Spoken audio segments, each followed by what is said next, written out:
Welcome to Sikhcast, brought to you by Sikh Research Institute, illuminating every path.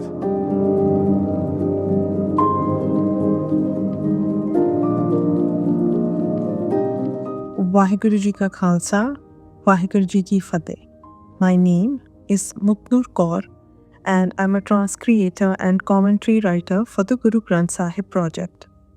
We're excited to announce the release of Patti, revealed by Guru Amar Das Sahib, a composition set in Rag Asa, a musical mode of hope and devotion that promises a transcendence away from our customary desires and towards a true yearning for IkOankar, the divine within.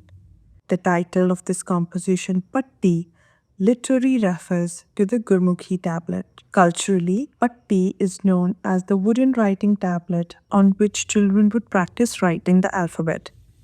But it is also a popular genre of poetry in Punjabi language. Though digital tablets have found their way into classrooms and backpacks worldwide today, earlier, for students, wooden tablets were conventional. Wooden tablets were notoriously hard to clean, but the repetitions of the alphabet and the complexity in erasing them reinforced the lesson. The message is conveyed to our minds using the Gurmukhi letters as the vehicles of knowledge transfer, and Guru Amar Das Sahib uses alliteration beautifully to impart wisdom and understanding through the Shabad.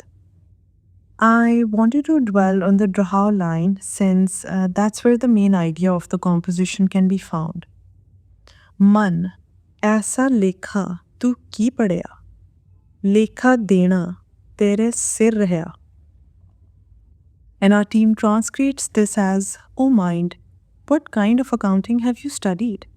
What is the use of education if the account of your deeds is still not settled?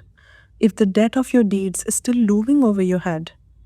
Delivering the message through a series of Gurmukhi letters, Guru Amar Das Sahib begins the conversation with the mind here. He asks, what is the reason for the debt of our deeds that exists on the head? Despite the studies, knowledge acquisition, and education, why was there a lesson not learned that could settle this debt? With no visible learning and the accounts of our actions looming over our heads, the learner and the learned within us both are expected to justify the amount of hours we spent in imparting, preaching, and laboriously studying in our lifetime.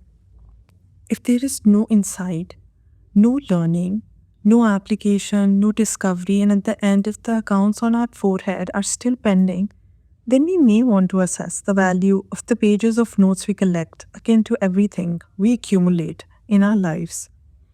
We are encouraged to assess our actions along the lines of superficiality and performivity. Anything done without intention and something which lacks experiential wisdom easily becomes trivial. Guru Amar Das Sahib leads us to a significant question. Are education and learning one and the same? If learning and education are not equals, what can we change so that our knowledge becomes a boon and not a burden? I also wanted to briefly touch upon this particular word that felt significant to me when I was reflecting on the composition. The word is Gur Prasad, meaning the grace of the Guru, mentioned in the 11th couplet of this composition. Pabbe pabjal dubho moodai, maya vich galtan paya, gur prasadi eko jane, ek kadi mein par paya. We are guided on how to recognize the wisdom and discover grace in the chaos. We are accustomed to assume that grace is something that belongs to some mythical looking being in the sky and that being will relieve us all of our problems. But here we learn that grace never meant to be outside of us. Grace is not external, grace is within us. We are both a product and sign of grace itself. Grace is the one light, IkOankar. Grace has always been, is now, and forever will be. It is ever present. We only need to recognize it.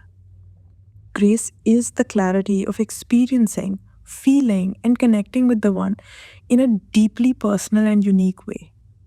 Guru Prasadi inspired me to redefine grace for myself, leaving behind any definitions that hold me back.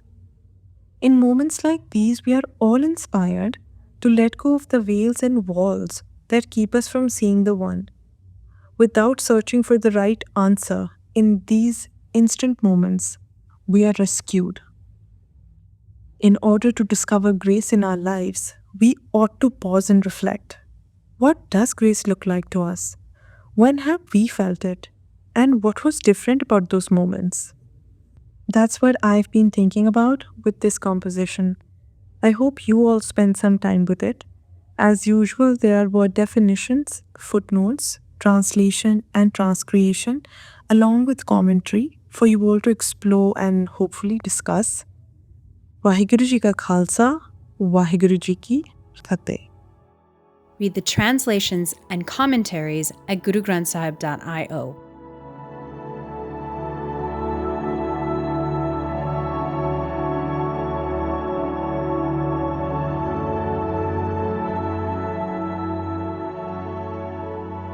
You were listening to Sikhcast by Sikh Research Institute, illuminating every path.